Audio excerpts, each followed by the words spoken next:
Welcome to mister book speech. दुनिया के इतिहास की सबसे बेहतरीन जीतें ना, हाँ, वो नहीं है जिनमें बहुत भारी खून खराबा हुआ हो। बिल्कुल, या जहां तलवारें चले हों और हथियारों का कान फाड़ देने वाला शोर गूंजा हो। हाँ, एकदम सही।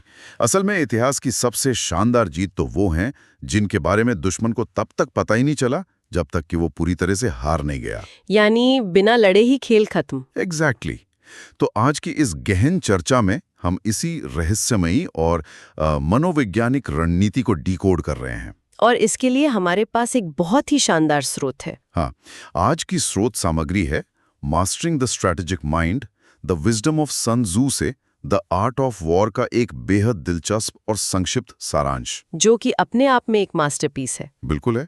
और इस पूरी चर्चा का मिशन ये समझना है कि कैसे केवल आक्रामकता या बल प्रयोग के बजाय अनुशासन, नेतृत्व और गहरी बुद्धिमानी के माध्यम से किसी भी तरह के संघर्ष को जीता जा सकता है। क्योंकि ताकत ही सब कुछ नहीं होती। सही कहा। Okay, let's unpack this. शुरुआत इसी बात से करते हैं कि जब हम जीतने की कल्पना करते हैं तो अक्सर तबाही और आक्रामकता का मंजर सामने आता है ना? हाँ, एक आम इंसान तो यही सोचेगा। लेकिन ये किताब उस पूरी धारणा को जड़ से उखाड़ देती है। पूरी तरह से। ये स्रोत वास्तव में ताकत को देखने का नजरिया ही बदल देता है। हम अक्सर ये मानकर चलते हैं कि जीतने के लिए सामने वाले का विनाश करना जरूरी है, या उस पर भारी शारीरिक बल प्रयोग करना अनिवार्य है। एग्जैक्टली। लेकिन ये किताब स्पष्ट रूप से बताती है कि ये केवल हथियारों या सेनाओं के बारे में नहीं है। ये मानव मनोविज्ञान, रणनीति और विवादों को बुद्धिमानी से सुलझाने की एक बहुत ही विस्तृत मार्गदर्शिका है। और स्रोत में जो सबसे पहली और शायद सबसे शक्तिशाली बात कही गई है वो मुझे बहुत कमाल की लगी। कौन सी वाली? यही कि युद्ध की सर्वोच्च कला दुश्मन को बिना लड़े हराना है। वाह, ये लाइन तो सच में बहुत गहरी है ना? इससे पढ़ते ही मुझे शतरंज की एक ऐसी बिसात याद आती है जहां एक खिलाड़ी इतनी सटीक, इतनी अदृश्य और सोच समझ के चाले चलता है कि सामने वाले को अचानक महसूस होता है कि उसके राजा के पास भागने की कोई जगह नहीं बची है। बिल्कुल, बोर्ड पर एक भी मोहरा नहीं पिटा, कोई शोर नहीं हुआ, लेकिन सीधा चेकमेट हो गया। सामने वाले ने बोर्ड की स्थिति देखकर खुद ही अपनी हार मान ली। So what does this all mean? What's fascinating here is, ये विचार हमें अपनी ऊर्जा और संसाधनों के संरक्षण का असली महत्व समझाता है। मतलब हम फालतू में अपनी एनर्जी वेस्ट ना करें। एग्जैक्टली। जब कोई सीधा हमला करता है या आक्रामक होता है तो भले ही वो अंत में जीत जाए, उसकी खुद की ऊर्जा, समय, पैसे और सामर्थ्य का भारी नुकसान होता है। ये तो है यार, लड़ाई में नुकसान तो दोनों तरफ होता है। हाँ, किसी को शारीरिक या सीधे टकराव में हराने के लिए बहुत अधिक बल की आवश्यकता होती है, लेकिन किसी को रणनीतिक रूप से निहत्था करने के लिए गहरी मनोवैज्ञानिक समझ की आवश्यकता होती है। यानी आप सामने वाले के दिमाग से खेल रहे हैं। बिल्कुल। जब आप ऐसी परिस्थितियां बना देते हैं कि सामने वाले को लड़ने का कोई फायदा ही नजर ना आए, तो वो हताश होकर खुद ही पीछे हट जाता है। और यही असली और सर्वोच्च रणनीति है। सही कहा। लेकिन एक बात है, सुनने में तो ये बिना लड़े जीतना बहुत ही आदर्शवादी और आकर्षक लगता है। हाँ, काफी फिलोसॉफिकल लगता है। वही तो। लेकिन असल जिंदगी में या व्यवहारिक दुनिया में ये थोड़ा किताबी नहीं लगता। मतलब मान लीजिए कि कोई जानबूझ के नुकसान पहुंचा रहा है, या कोई प्रतिस्पर्धी सीधे तौर पर हमलावर हो रहा है। हाँ, तो वहां बिना लड़े उसे कैसे रोकेंगे? क्या ये एक तरह का पलायन या संघर्ष से भागना नहीं कहलाएगा? मैं समझ रही हूँ कि आप क्या कहना चाह रहे हैं, लेकिन ये पलायन बिल्कुल नहीं है, बल्कि ये डिटरेंस या निवारण की अंतिम अवस्था है। डिटरेंस, थोड़ा इसे आसान भाषा में समझाएंगी? बिल्कुल। देखिए, बिना लड़े जीतने का मतलब ये नहीं है कि आप हाथ पर हाथ धरे बैठे हैं। इसका मतलब है कि आप अपनी स्थिति को इतनी मजबूती से स्थापित कर लेते हैं कि विरोधी हमला करने से पहले 100 बार सोचता है। अच्छा, मतलब उसे पहले ही डर लगने लगता है। हाँ, उसे पता होता है कि हमला करने की कीमत उसके लिए बहुत भारी पड़ेगी। आप दुश्मन के हथियारों को नष्ट नहीं कर रहे हैं, बल्कि उसके लड़ने के इरादे को ही खत्म कर रहे हैं। अरे वाह, यानी लड़ने का मोटिवेशन ही मार दिया। एग्जैक्टली। ये एक शुद्ध मनोवैज्ञानिक विजय है, जहां आप अपनी शर्तों पर खेल को नियंत्रित करते हैं, न कि दुश्मन की उकसावे वाली हरकतों पर प्रतिक्रिया देकर। समझ गया। और उस मनोवैज्ञानिक बढ़त को हासिल करने के लिए स्रोत सफलता का एक बहुत ही दिलचस्प त्रिकोण पेश करता है। हाँ, वो 3 बुनियादी बातें। बिल्कुल, स्वयं को जानना, अपने प्रतिद्वंदी को जानना और वर्तमान परिस्थिति को समझना।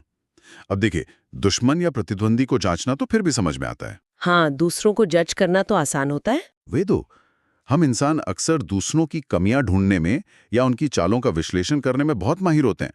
लेकिन जो पहला बिंदु है, स्वयं को बिना किसी पूर्वाग्रह के पूरी तरह से समझना, वो सबसे मुश्किल काम है। मुझे तो लगता है कि ये सबसे खतरनाक और मुश्किल काम है। हमारा अपना हीरो कॉम्प्लेक्स या हमारा अहंकार हमें ये मानने ही नहीं देता कि हमारे अंदर कोई खामी या कमी भी हो सकती है। This raises an important question. मानव मनोविज्ञान की सबसे बड़ी बाधा यही है कि हम सभी के पास ब्लाइंड स्पॉट्स होते हैं। ब्लाइंड स्पॉट्स मतलब वो चीजें जो हम खुद अपने बारे में नहीं देख पाते। हाँ, बिल्कुल। हमारे जो संज्ञानात्मक पूर्वाग्रह हैं या कॉग्निटिव बायस, वो हमें खुद की क्षमताओं को बढ़ा चढ़ाकर आंकने पर मजबूर करते हैं। हम खुद को कुछ ज्यादा ही 30 मार खां समझने लगते हैं। एग्जैक्टली। इसीलिए इस स्रोत सामग्री में एक विशेष निर्देश पर बहुत अधिक जोर दिया गया है कि कोई भी कदम उठाने से पहले सावधानी पूर्वक योजना बनाएं। अच्छा, तो योजना बनाना सिर्फ एक फॉर्मेलिटी नहीं है। बिल्कुल नहीं। योजना बनाना कोई सामान्य कागजी काम नहीं है। यह एक प्रकार का निर्मम ईगो फिल्टर है। ईगो फिल्टर, ये टर्म मुझे बहुत पसंद आया। यानी जब मैं कागज पर अपनी योजना लिखता हूं तो मुझे अपने संसाधनों की असलियत दिख जाती है। बिल्कुल, आपको सच्चाई का सामना करना पड़ता है। और मेरा जो अहंकार है वो ठोस डेटा और गणित के सामने टिक नहीं पाता। जब मुझे ये लिखना पड़ता है कि मेरे पास कितना समय, कितना पैसा या कितना धैर्य है, तो आपको हवा में महल बनाने के बजाय जमीन पर आना ही पड़ता है। एकदम सही। और ये एक बहुत ही सटीक विश्लेषण है। जब कोई व्यक्ति हवा में सोचता है तो उसका दिमाग उसे अजेय महसूस कराता है। वो सोचता है कि वो किसी भी स्थिति को संभाल लेगा। लेकिन जब आप योजना बनाते हैं तो आपको ठोस तथ्यों का सामना करना पड़ता है। हाँ, यह प्रक्रिया आपको खुद के प्रति कठोर और ईमानदार होने के लिए मजबूर करती है। यह स्वीकार करना पड़ता है कि आपकी सीमाएं क्या हैं। और अगर कोई अपनी सीमाएं नहीं मानता तो अगर कोई अपनी कमजोरियों को छुपाता है या खुद से झूठ बोलता है तो वो अनजाने में अपने प्रतिद्वंद्वी को जीतने का एक खुला निमंत्रण दे रहा होता है। बहुत खूब। स्वयं को जानने का असली अर्थ इसी कड़वी सच्चाई को स्वीकार करना है। बिल्कुल। इसके बाद इस त्रिकोण का तीसरा पहलू आता है, परिस्थिति या टेरेन को समझना, जो कि बहुत ही क्रिटिकल है। हाँ, अगर कोई अपनी ताकत जानता है, दुश्मन की कमियां जानता है, लेकिन जिस मैदान पर लड़ाई हो रही है उसे नहीं समझता, तो वो सब कुछ गंवा सकता है। वो कैसे? कोई उदाहरण है आपके पास? ये कुछ ऐसा है जैसे किसी बेहतरीन फार्मूला 1 रेसर को कीचड़ भरे ऑफ रोड ट्रैक पर रेस लगाने के लिए उतार दिया जाए। ओह, वो तो गाड़ी ही नहीं चला पाएगा। बिल्कुल। अगर वो अपनी उसी पुरानी एरोडायनामिक तकनीक और स्मूथ टायर्स का इस्तेमाल करेगा तो उसकी हार तय है, चाहे वो कितना भी बड़ा वर्ल्ड चैंपियन क्यों ना हो। क्योंकि वो ट्रैक उस गाड़ी के लिए बना ही नहीं है। एग्जैक्टली। परिस्थिति ही तय करती है कि कौन सी तकनीक काम करेगी। सही कहा। परिस्थिति को समझना ही रणनीति को जीवंत बनाता है। एक अच्छी रणनीति कभी भी एक बंद कमरे में या वैक्यूम में काम नहीं करती। आपको बाहरी दुनिया देखनी ही पड़ेगी। हाँ, अगर मैदान के नियम बदल रहे हैं, बाजार के रुझान बदल रहे हैं या समाज की सोच बदल रही है, तो सबसे पहले उन बाहरी बदलावों को पहचानना होगा। लेकिन अक्सर लोग ऐसा करते नहीं हैं। नहीं करते। अक्सर लोग अपनी पुरानी सफलताओं से इतने चिपके रहते हैं कि वे ये नहीं देख पाते कि जिस परिस्थिति में उन्हें वो सफलता मिली थी, वो परिस्थिति अब अस्तित्व में ही नहीं है। बिल्कुल।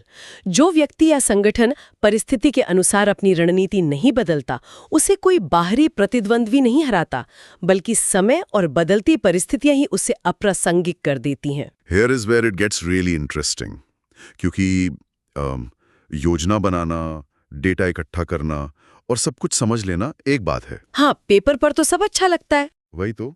लेकिन जब असली दबाव पड़ता है तो वो सारी बेहतरीन योजना धरी की धरी रह जाती है, अगर आपका दिमाग शांत ना हो। ये बात आपने बिल्कुल पते की कही। स्रोत में नेतृत्व और भावनाओं के नियंत्रण पर एक बहुत बड़ा और महत्वपूर्ण हिस्सा समर्पित किया गया है।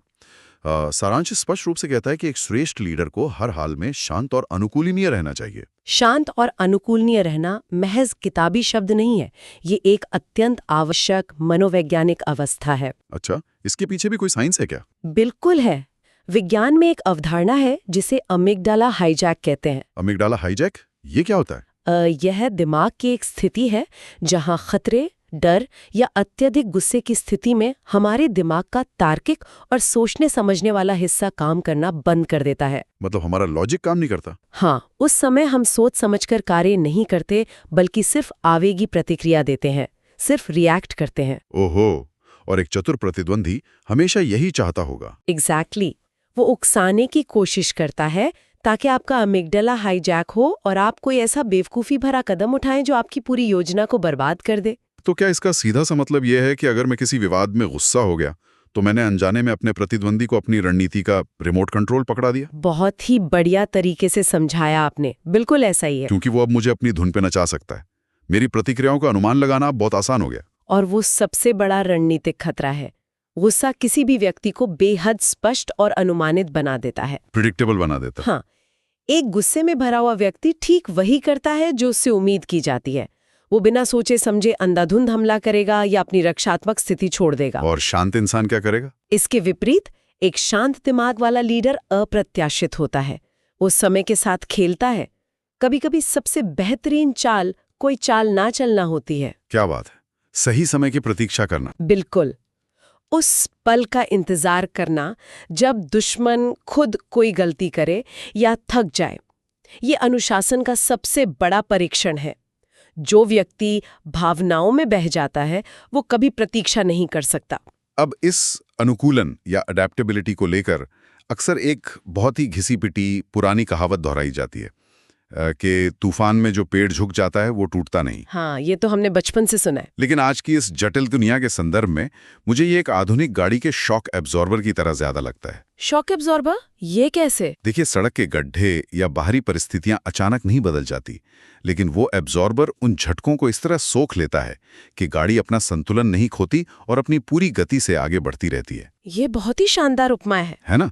एक लीडर को भी अपनी टीम के लिए, अपनी योजना के लिए वही शॉक एब्जॉर्बर बनना होता है। यह एक बहुत ही आधुनिक और प्रासंगिक उपमा है।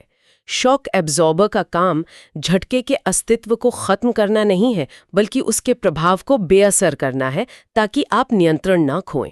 एग्जैक्टली। झटके तो लगेंगे पर आप गाड़ी से कंट्रोल नहीं खोएंगे। हाँ, जब कोई अप्रत्याशित संकट आता है तो एक अनुकूलनीय लीडर उस झटके को सोखता है और तुरंत अपनी चाल में जरूरी बदलाव करता है। वो अपनी मूल योजना से भावनात्मक रूप से चिपका नहीं रहता। मतलब जो कल सही था जरूरी नहीं कि आज भी सही हो। बिल्कुल। जो योजना कल तक एकदम सही लग रही थी वो शायद आज के झटके के बाद प्रासंगिक न हो। इसी लचीलेपन और असीम भावनात्मक नियंत्रण के संयोजन से ही एक ऐसा नेतृत्व तैयार होता है जिसे हराना लगभग असंभव हो जाता है। एकदम सही कहा आपने। तो अब हम इस चर्चा के एक बहुत ही दिलचस्प और प्रासंगिक मोड़ पर आते हैं। जी बताइए। ये पूरी चर्चा द आर्ट ऑफ वॉर के सारांश पर आधारित है, जो सदियों पहले एक सैन्य मार्गदर्शिका के रूप में लिखी गई थी। एक मिलिट्री मैनुअल थी ये। हाँ, इसमें सेनाओं, हथियारों, राजाओं और युद्ध के मैदानों की बात की गई है। लेकिन आज लोग इसे टॉप मैनेजमेंट स्कूलों में पढ़ा रहे हैं, विश्व स्तर के एथलीट्स इसका अध्ययन कर रहे हैं। ये सच में सोचने वाली बात है। वही तो। ऐसा क्यों है कि एक प्राचीन सैन्य किताब आज की आधुनिक जिंदगी पर इतनी गहराई से लागू होती है? If we connect this to the bigger picture, हम ये पाएंगे कि युद्ध का मैदान सिर्फ वो नहीं है जहां गोलियां चलती हैं या सेनाएं टकराती हैं। तो फिर असली युद्ध का मैदान कहाँ है? मानवीय संघर्ष हर उस जगह मौजूद है जहां सीमित संसाधनों के लिए, ध्यान खींचने के लिए या आगे बढ़ने के लिए प्रतिस्पर्धा है। जैसे कॉर्पोरेट वर्ल्ड में? बिल्कुल। चाहे वो एक प्रतिस्पर्धी बाजार में ग्राहकों का ध्यान खींचना हो, कॉर्पोरेट ऑफिस में अपनी जगह बनाना हो या किसी विश्व कप के फाइनल में जीत हासिल करना हो। यानी हर जगह कंपटीशन है। हाँ, रणनीति, मानवीय दबाव और मनोविज्ञान के मूल सिद्धांत सदियों बाद भी बिल्कुल नहीं बदले हैं। नई टेक स्टार्टअप कंपनी की मार्केट में एक बहुत बड़ी, दशकों से स्थापित कंपनी है जो अपने प्रोडक्ट की मार्केटिंग में करोड़ों रुपए पानी की तरह बहा रही है, जो कि बड़ी कंपनियां अक्सर करती हैं। हाँ, ये उस बड़ी कंपनी का एक सीधा और आक्रामक हमला है। अब अगर वो छोटी कंपनी भी अहंकार में आकर अपने सीमित बजट के साथ उसी तरह के मार्केटिंग युद्ध में उतर जाए तो क्या होगा? उसका दिवालिया होना पूरी तरह से तय है। बिल्कुल, वो आमने सामने लड़कर कभी नहीं जीत सकती। और ठीक यहीं पर इस किताब की रणनीति काम आती है।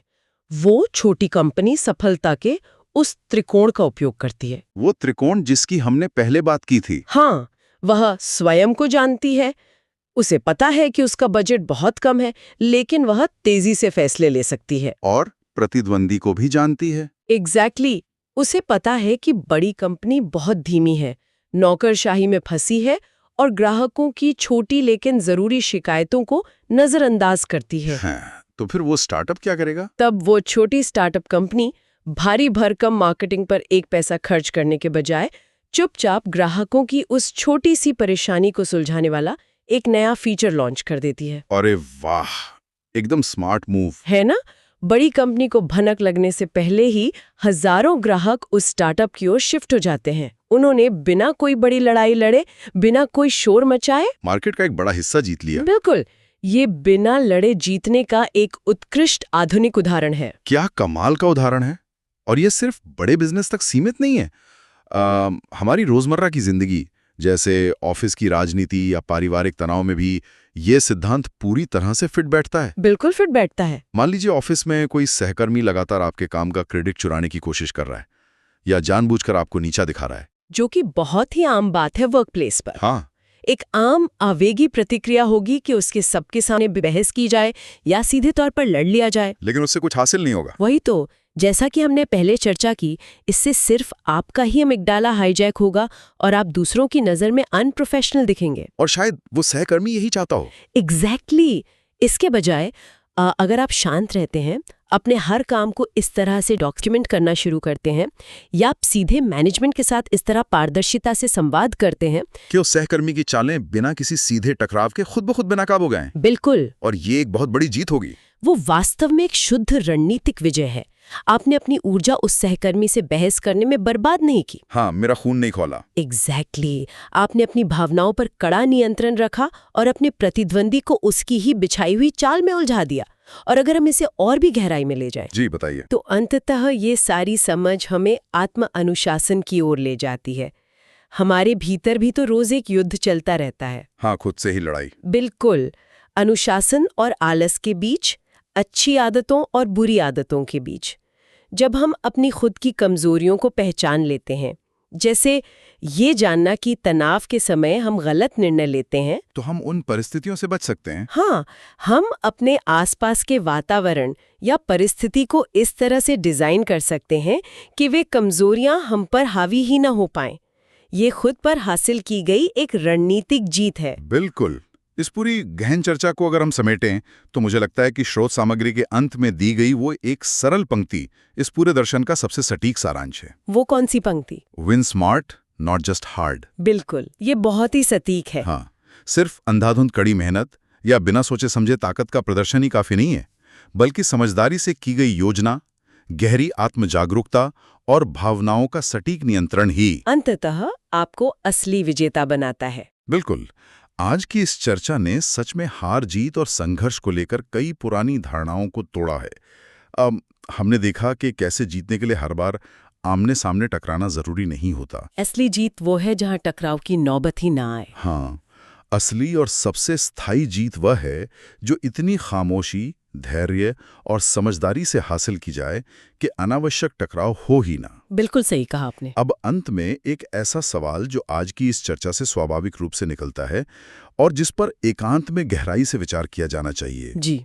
यदि अनावश्यक टकराव से बचना और बिना लड़े जीतना ही इंसान की सबसे बड़ी रणनीतिक कला है, तो रोजमर्रा की जिंदगी में ऐसे कितने युद्ध लड़े जाते हैं जो पूरी तरह से अनावश्यक होते हैं। बहुत से। सिर्फ इसलिए क्योंकि एक पल के लिए भावनाओं को रणनीति पर हावी होने दिया जाता है। ये एक ऐसा सवाल है जिस पर गहराई से विचार किया जाना चाहिए। बिल्कुल, इस पर तो सभी को सोचना चाहिए। Don't forget to subscribe to our channel.